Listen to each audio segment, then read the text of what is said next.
Sir, योगी सरकार ने अब शाहजहांपुर में एक यूनिवर्सिटी बनाने का फैसला किया और आपके विद्यालय को चुना है, डिग्री कॉलेज को चुना है। तो इस पे आप क्या कहना चाहेंगे कि जो छात्र छात्राएं पहले बरेली पढ़ने जा रहे थे, अब उसको अपने ही शहर में कुछ शिक्षा के लिए एक व्यवस्था सरकार ने कर दी।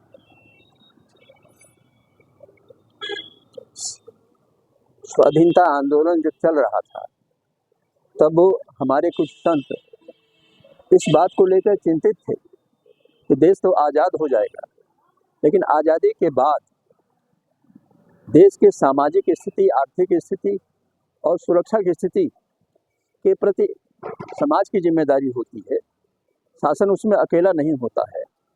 समाज की जो जिम्मेदारी थी उसको महसूस करते हुए ये हमारे एक संत पूज्य स्वामी सुखदेवानंद सतजी महाराज यहाँ शाहजहांपुर आए।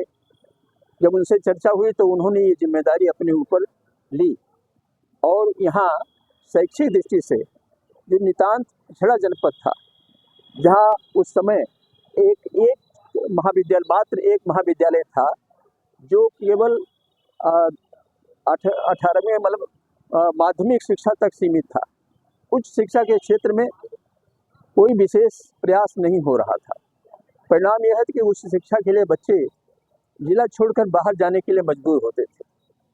स्वामी जी ने जब प्रयास शुरू किया तो यहाँ एक कॉलेज पहले से था, जीएफ कॉलेज, जिसमें मुस्लिम संगठन के द्वारा चलाया जाता था और उसमें कोई बिना भेदभाव के सभी मजहब के लोग, सभी मत पदार्थ के लोग शिक्षा ग्रहण करते थे। लेकिन पूरे जिले के लिए एक शिक्षा संस्था पर्याप्त नहीं थी। पूरे जिले में शैक्षिक प्रगति के लिए साधारण जनता की चिंता थी। स्वामी जी से लोगों ने अपेक्षा की कि स्वामी जी यहाँ शाहजहांपुर के शैक्षिक पिछड़ेपन को दूर करने के लिए अपने स्तर से कोई प्रयास करेंगे तो जनमानस भी उनके साथ जुड़ेगा। तो सबसे पहले उन्होंने यहाँ गुरुकुल शुरू किया है। और गुरुकुल में आवासीय विद्यालय जैसा था, जिसमें जनपद के और दूसरे दूर दूर के बच्चे जो साधन विहीन होते थे, जिनके पास शिक्षा का कोई साधन नहीं होता था, वो लोग यहाँ प्रवेश लेते थे और जो गुरुकुल था वो उनके आवास और भोजन की व्यवस्था करता था, तो उसमें रहते थे। लेकिन उनकी संख्या पर्याप्त नहीं थी। आबादी के अनुसार अगर देखा जाए तो वो संख्या बहुत कम होती थी। तो यहाँ पहले संस्कृत विद्यालय उन्होंने शुरू किया, एक गुरुकुल जैसा। उसके बाद एक इंटरमीडिएट कॉलेज शुरू किया जो 12वीं तक का चला।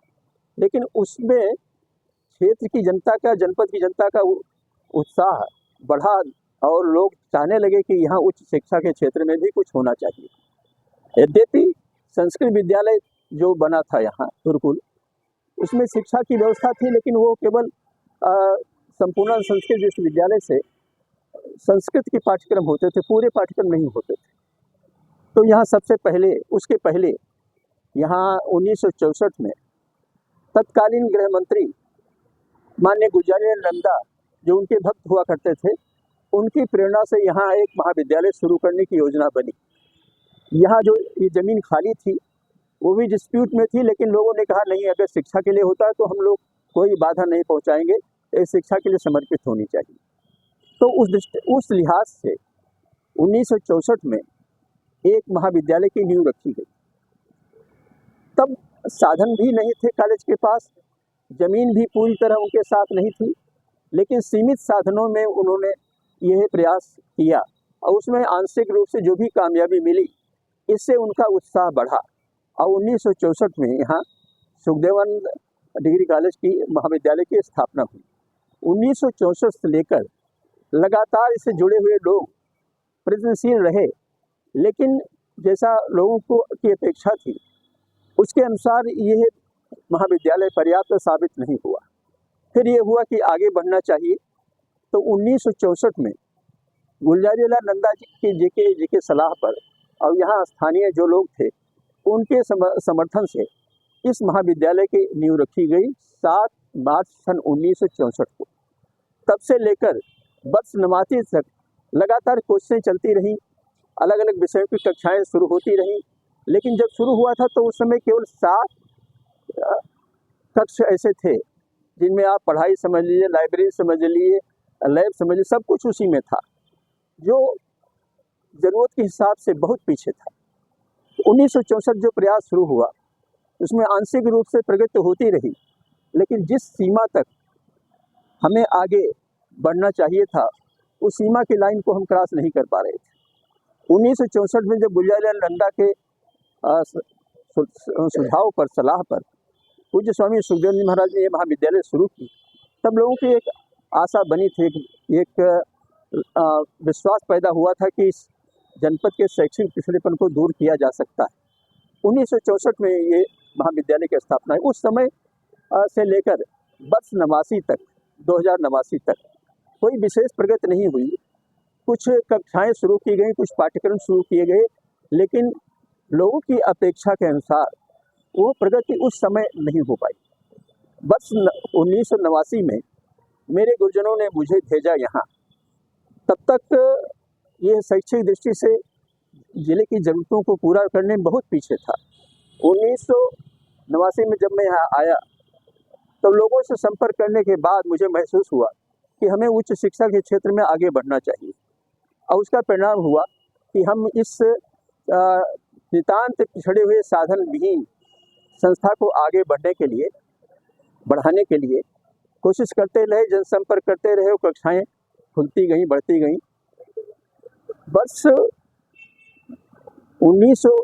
2004 में तब तक हम लोगों ने विभिन्न क्षेत्रों में कुछ प्रगति करने के लिए कुछ विश्वास हमको प्राप्त हो गए थे, कुछ सहयोग प्राप्त हो गए थे, जिससे साहस बढ़ा था और हमने पीजी की कक्षाएं भी शुरू की।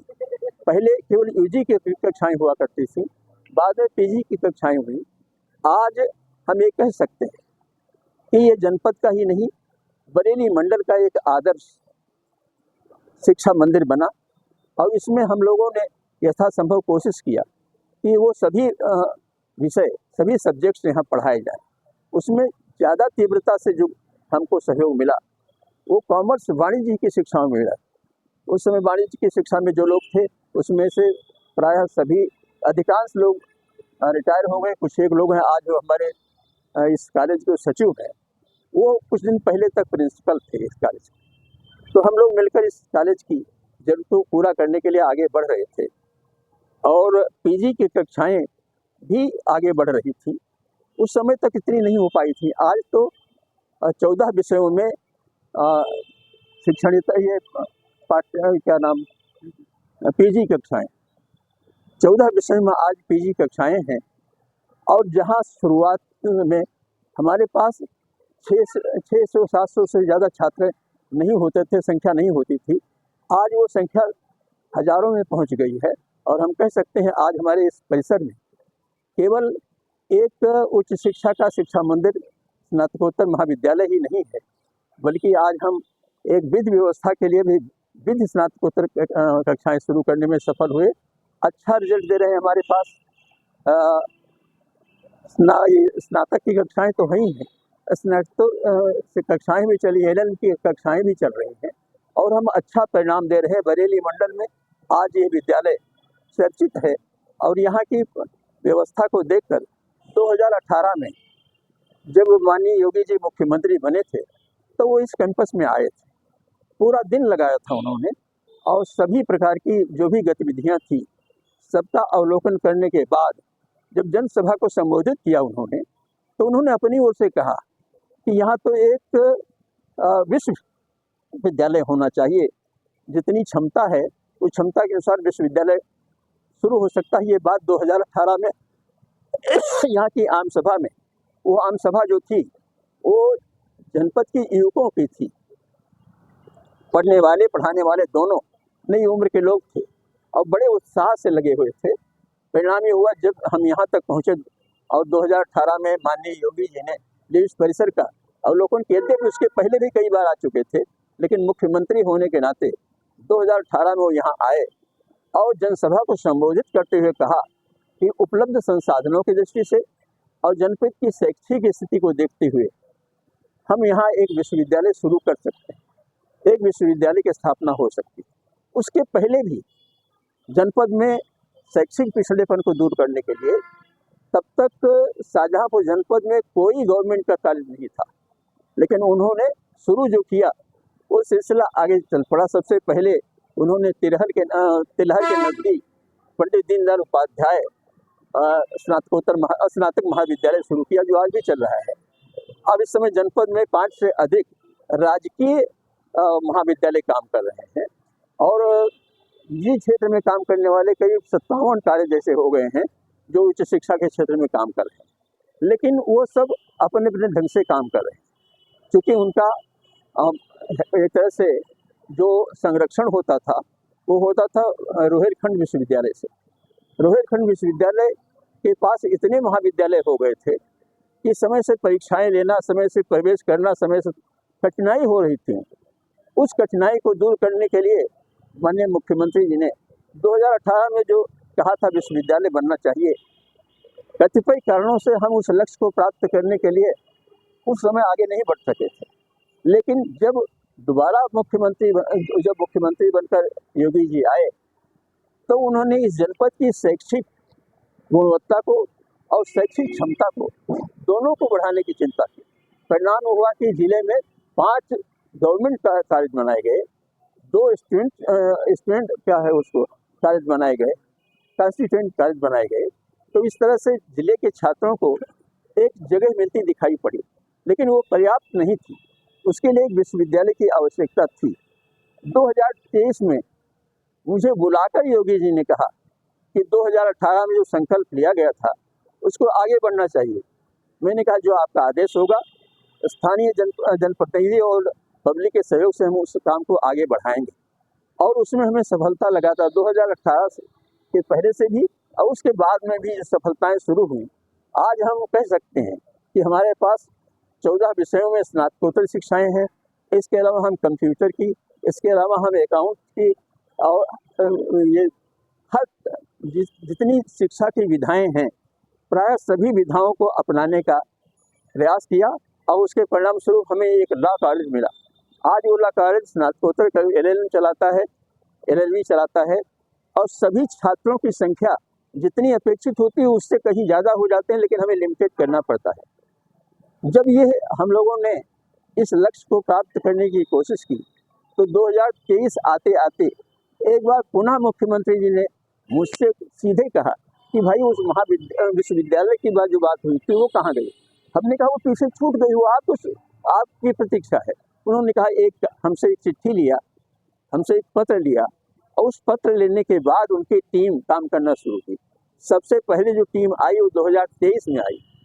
उसने सब कुछ अध्ययन किया, यहाँ की भूमि एक विश्वविद्यालय के लिए पर्याप्त है या नहीं है, संसाधन है या नहीं, हर चीज़ों की उन लोगों ने, उनकी जो टीम आई उन लोगों ने देखा और शासन को उन्होंने रिपोर्ट प्रस्तुत किया कि उपलब्ध संसाधनों, उपलब्ध जमीन की दृष्टि से वहाँ एक विश्वविद्यालय शुरू किया जा सकता है, कोई दिक्कत नहीं। नतीजा ये हुआ कि विश्वविद्यालय निर्माण करने की प्रक्रिया 2023 से शुरू हुई, लेकिन उसे हम अमल नहीं कर सके क्योंकि न शासन और साधनों के बीच में थोड़ा जो गैप था उसको भरने की कोशिश की। आज हम 2026 में एक स्नातकोत्तर विश्वविद्यालय हैं और हमारे यहाँ एडेड क्लासेज सरकार से संपोषित कक्षाएं भी चलती हैं, जिसमें करीब 34 अध्यापक वो शासन से वेतन ले रहे हैं, लेकिन उनसे हमारी ज़रूरतें पूरी होती दिखाई नहीं पड़ी। हमें नए सब्जेक्ट चाहिए, नई कक्षाएं चाहिए, लेकिन उसके लिए हमें शासन का संरक्षण आवश्यक था। मैं आभारी हूँ प्रदेश के मुख्यमंत्री का कि उन्होंने हमें हर दिशा में, जब भी हम लोगों ने कोई अनुरोध किया, बिना किसी हिचक के उस चीज़ को आगे बढ़ने का हमें अवसर दिया। और आज हम कह सकते हैं कि प्रदेश में हमें